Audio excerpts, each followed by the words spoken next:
Hello friends, Rahman গার্ডেন্সে আপনাদের প্রত্যেককে স্বাগতম। আশা করছি আপনারা প্রত্যেকে সুস্থ আছেন। আপনাদের সুস্থতা কামনা করে আজকের ভিডিওটা শুরু করছি। আপনারা যেই গাছটা দেখতে পাচ্ছেন এটা একটা চালতার গাছ।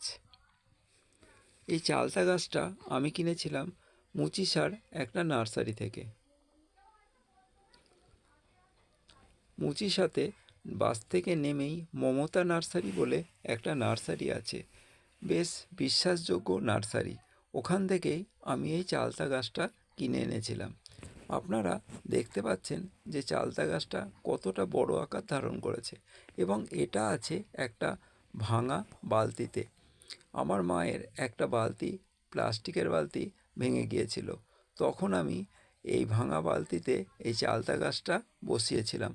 এখন আপনারা দেখতে পাচ্ছেন যে কত বড় গাছটা হয়েছে, কিন্তু এখনও গাছে ফুল আসেনি, হয়তো নিশ্চয়ই আসবে এবং চালতাও খেতে পারবো।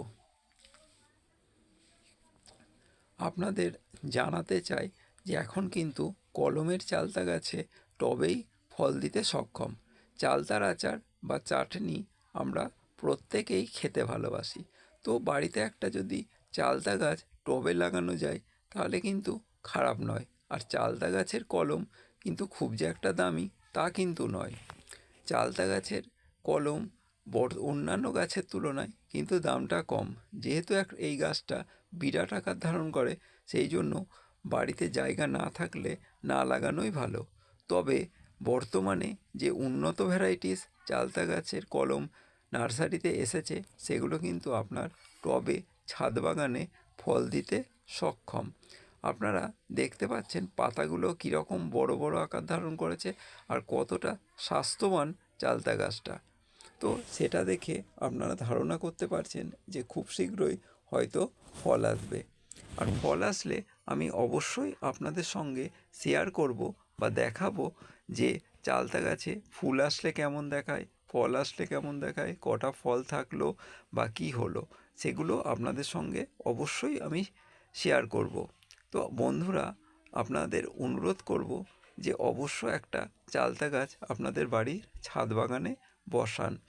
ফল হবে এই আশা রেখেই বসাবেন, তবে ফল হতে হয়তো একটু টাইম নিতে পারে, তবে ফল হবে। কারণ নার্সারিম্যানেরা রিসার্চের মাধ্যমে দেখিয়েছেন যে তাদের কিন্তু টবের গাছে ফল হচ্ছে।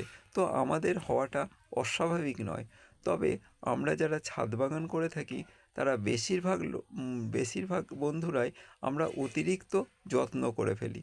আমরা নার্সারিতে গেলে খেয়াল করব নার্সারিম্যানরা কিন্তু অত যত্ন করেন না, কিন্তু তাদের ছোট ছোট পলিপ্যাক বা ছোট ছোট যে গাছের জায়গা বা মাটি অত কম জায়গাতে তাদের কাছে কিন্তু ফল হয়।